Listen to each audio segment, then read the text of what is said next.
Hola, ¿qué tal? Bienvenidos a Generación, a un nuevo video. Les agradecemos a todas las personas que han escrito al canal, en particular a una, que nos manifiesta que está de acuerdo con que la inflación no proviene de aquellos argumentos que esboza el gobierno y que está de acuerdo también con que el déficit fiscal es un problema. Pero lo que nos consulta es lo siguiente. No entiendo, dice, cómo el déficit fiscal puede originar inflación. Y es por eso que hemos hecho este video para conectar precisamente estos dos puntos. Déficit fiscal, inflación. Y vamos a empezar hablando de la inflación. Un pequeño paréntesis para decirles que si hay algún tema que no comprenden, que no lo entienden con mucha claridad, escríbanos, no hay ningún problema. Nos dejan en el comentario en el video qué parte necesitan que se explique y por supuesto nosotros podemos hacer algún video adicional explicando lo que no se entiende. Vamos a empezar hablando de la inflación. ¿Qué es la inflación? Es el incremento de precios entre un punto del tiempo y otro, es decir, en un periodo determinado. Vamos a poner este ejemplo. Supongamos que en el punto 1, los 5 litros de aceite costaban 40 bolivianos. En el punto 2, este precio se ha incrementado a 50 bolivianos. Si nosotros tomamos esos 10 bolivianos de incremento y los dividimos en el precio original, nos da 0,25, es decir, un 25% de incremento en el precio. Y si nosotros asumimos que entre el punto 1 y el punto 2 hay, por ejemplo, 5 años, vamos a determinar que la inflación en el aceite, en esos 5 litros de aceite, que es un producto, es del 25% en 5 años o un 5% anual. Una vez comprendido esto, vamos a ver que hay varios tipos de inflación. Nosotros vamos a tomar en cuenta 4 de ellos, los hemos agrupado de esta manera. El primer tipo de inflación es por demanda. Es cuando un bien se está vendiendo a un determinado precio, pero una mayor cantidad de gente comienza a demandar, comienza a querer comprar este producto. Es así que esto origina una presión para que, como no se ha incrementado la producción de este bien o servicio en la misma proporción, el precio tienda a incrementarse. Esa es la inflación por demanda. La inflación por oferta es cuando más bien este producto ya no se produce en la misma cantidad y se comienza a producir cada vez menos. Es decir, antes yo tenía la posibilidad de producir 10 unidades de un producto y ahora produzco solamente 6. Como la demanda se mantiene, como la demanda no ha cambiado, entonces el precio de este producto se eleva. Hay un tercer tipo de inflación que es la demanda, más bien la inflación estructural, y tiene que ver con problemas profundos en la economía que generan esta inflación. Y la cuarta tiene que ver con la inflación por oferta monetaria, es decir, por la emisión de base monetaria. Esto que ya lo hemos visto también en algún video anterior, pero tiene que ver con una inflación donde una mayor impresión de dinero genera una mayor cantidad de dinero en la economía, una mayor cantidad de moneda en la economía que no está respaldada por un incremento en los productos. Es por eso que esta tendencia al equilibrio hace que cada producto tenga que valer mayor cantidad de unidades monetarias. Y esta es la inflación que se origina por el incremento de la base monetaria. Un concepto muy relacionado a la inflación es el IPC, el índice de precios al consumidor. Este índice de precios al consumidor nos da el detalle de todos aquellos precios de los productos que están considerados dentro de una economía como importantes, algunos más importantes que otros. De tal manera que, por ejemplo, en la economía boliviana, los precios más importantes son, por ejemplo, los de la papa, el arroz, el pollo, la carne de res, la leche, los huevos, el tomate, la cebolla, el azúcar, en fin. Productos que son indispensables para el día a día del boliviano. Ahora, no significa esto, y por ahí va un poquito la tontera que hablaba el presidente del Estado, no tiene que ver la inflación pues con 3 o 4 productos. La canasta que es considerada para el IPC, tiene una gran cantidad de productos, no solo estos que son altamente esenciales, sino que también esta canasta considera, por ejemplo, prendas de vestir, considera el costo de vivienda, el costo de los servicios de esas viviendas, considera el precio de los electrodomésticos, considera el costo de la salud, de los medicamentos, de transporte, de la educación, en fin, considera una gran cantidad de datos para determinar el incremento o no de este IPC o índice de precios al consumidor. Ya el Estado boliviano en sus estadísticas reconoce una inflación mucho más pronunciada. Por ejemplo, el índice en el 2023 ellos lo reconocen en el 2.12% y un incremento en el 2024 al 9.97%.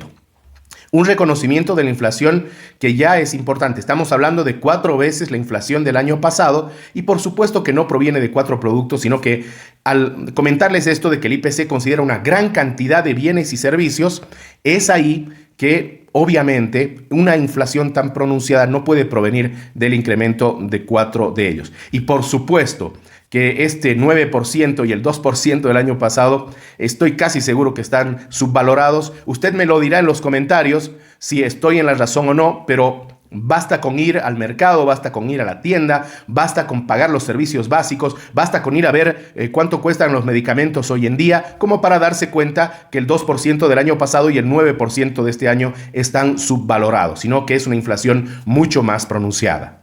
Y bien, una vez que hemos visto lo que es la inflación y lo que es el IPC, vamos a explicar ahora cómo el déficit fiscal crónico se convierte en inflación. Y para esto necesitamos revisar 2 conceptos muy importantes. El primero tiene que ver con la interdependencia macroeconómica. Esto no es más que el hecho de que cuando cambia una variable en la economía, afecta a otras variables. Y el otro concepto que vamos a ver es el de la causalidad económica.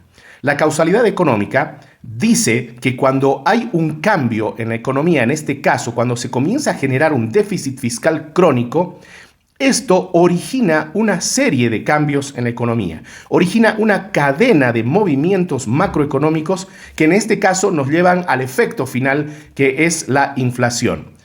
¿Esto por qué es importante entenderlo? Y recurro nuevamente a la pregunta de esta persona que nos escribía al canal, y es importante que ustedes también lo hagan para que nosotros podamos explicar estas cosas. Me dice, está bien, pero ¿a mí qué me afecta que el Estado gaste en sus funcionarios, que no reduzca los sueldos, que subvencione gasolina, subvencione diésel? ¿Cómo me termina afectando a mí a través de la inflación?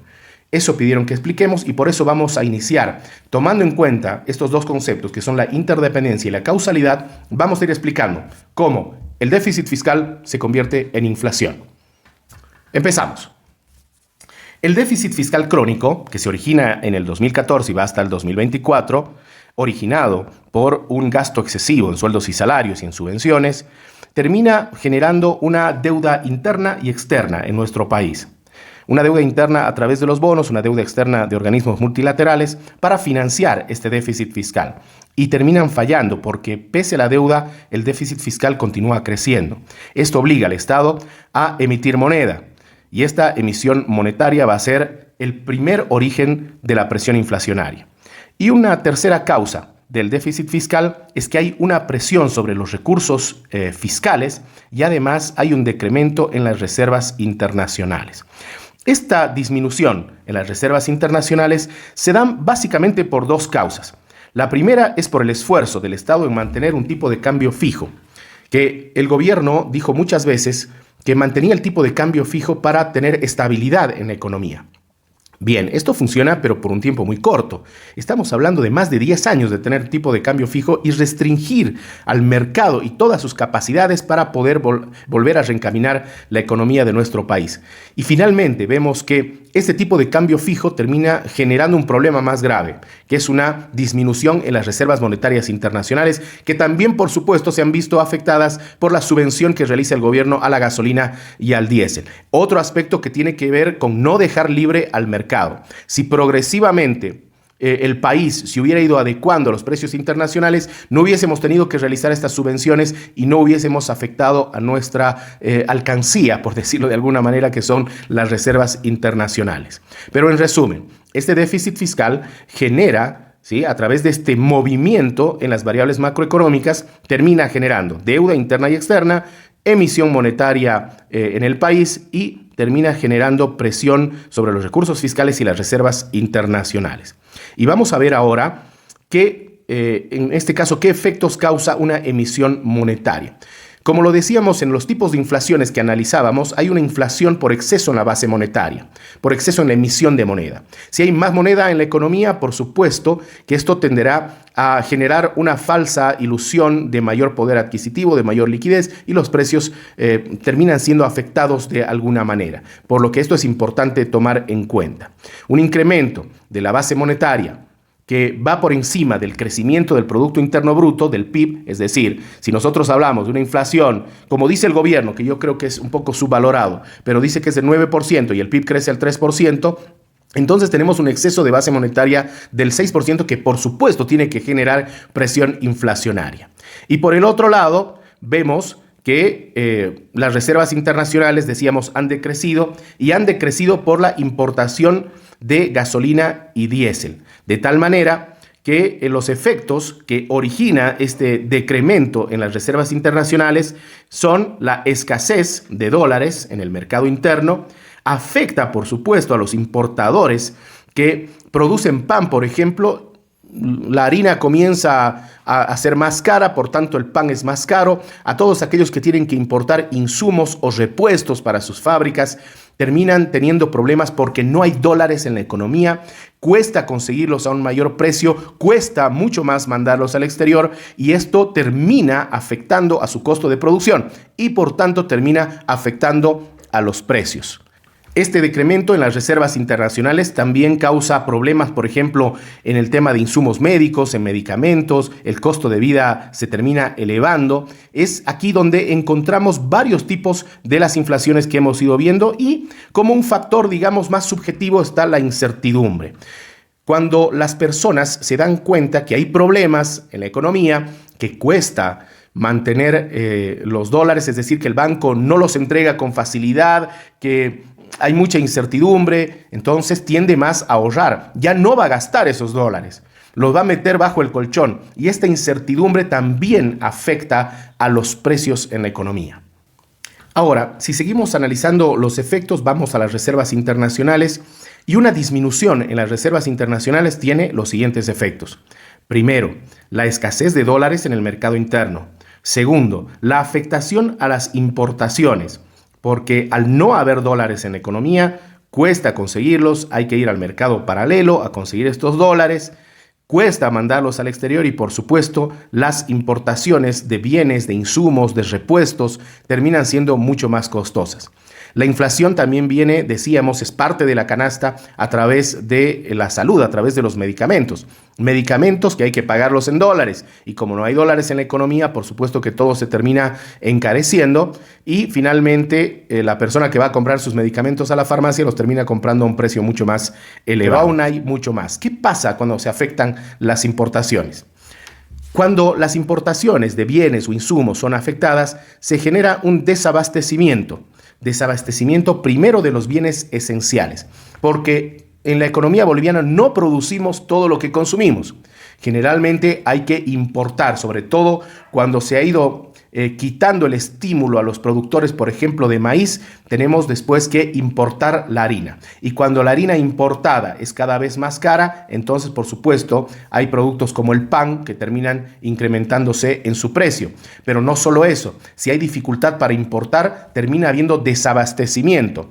Si no podemos importar lo que consumimos en el día a día, por supuesto que va a haber una menor cantidad de ese producto en el mercado y esa menor cantidad de producto en el mercado es la que origina el incremento de los precios porque la demanda no baja. De tal manera que no es lo que dice el presidente, que la especulación, el agio, no, simplemente no hay esos productos en la economía y es por eso que el precio de lo que sí haya disponibilidad en el mercado comienza a incrementar su precio. Y el tema de la reducción, la afectación a las importaciones también se manifiesta con el tema de los insumos. Cuando hay que importar repuestos, cuando hay que importar diésel para el funcionamiento de las máquinas, cuando hay que importar también productos alimenticios, pero que son parte de una cadena de suministros, el hecho de que las importaciones se vean afectadas también termina afectando a la capacidad de producción.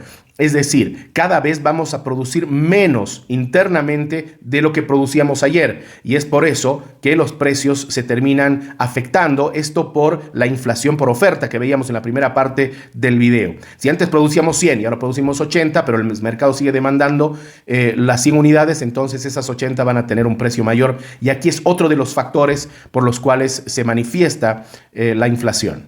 Como hemos visto, podemos concluir que un déficit fiscal crónico, incrementándose cada vez más en el tiempo, genera, por ejemplo, un incremento en la base monetaria. Y esto es parte de la inflación. Genera una disminución en la oferta de bienes e insumos, que también causa inflación. Origina un incremento en los costos de importación, que también genera inflación. Y esta inflación, ¿sí? Esto es lo peor, porque la economía no solo son números fríos, sino que también son expectativas. La gente, toda la población, es parte de la macroeconomía y sus expectativas son parte de la economía. Entonces, cuando yo comienzo a ver que los precios comienzan a modificarse, comienzan a subir, por supuesto que las expectativas del mismo vendedor de otros productos, que incluso no han sido afectados, tiende a moverse. ¿Sí?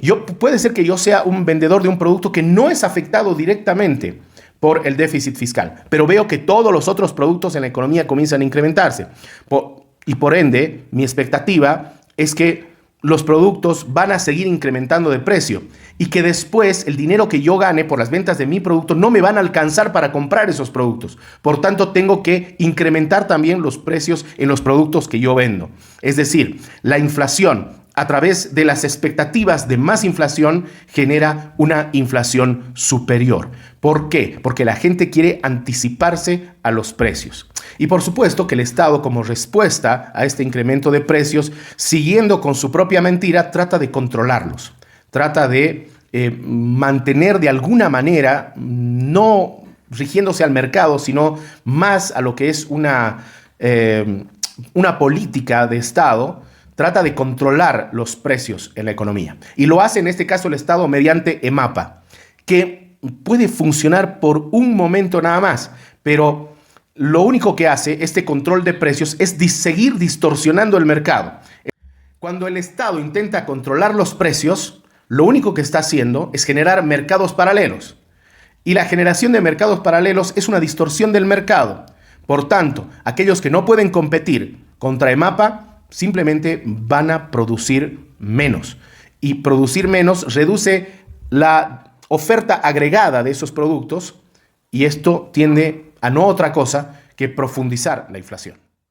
Es importante reconocer que todos estos problemas vienen de un Estado que trata a toda fuerza de financiar su déficit, que quiere financiar su déficit a través de la emisión de moneda, que quiere financiarlo a través de una disminución en las reservas, que quiere ocultar los problemas que tiene. Todos estos problemas vienen de ahí, de una mala gestión de la política económica, de tratar de ocultar los beneficios del mercado, controlando precios, controlando exportaciones, de no reconocer que este modelo está frito.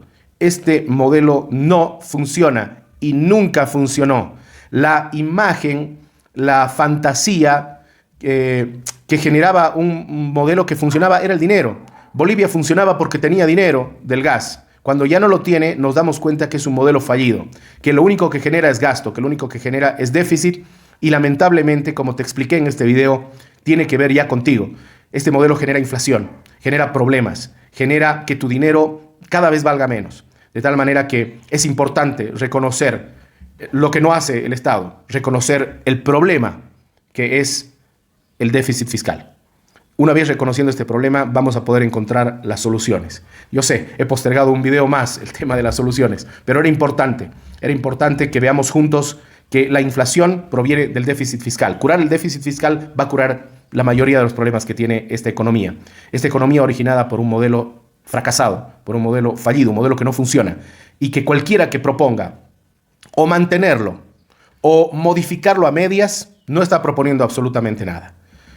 La persona que proponga un cambio radical a la economía boliviana, la persona que proponga un cambio estructural al modelo económico, esa es la persona que tiene gran parte del problema resuelto y que lo aplique con valor, con fuerza, con determinación, va a ser fundamental para que todos estemos mejor mañana. Nos vemos en el siguiente video, donde ahora sí no voy a postergar más, te voy a dar las soluciones que deberían aplicarse a la economía boliviana y te agradezco que te suscribas a este video, que nos des un buen like y que compartas esto con la gente que más quieres porque juntos podemos hacer una Bolivia mejor. Que estés bien.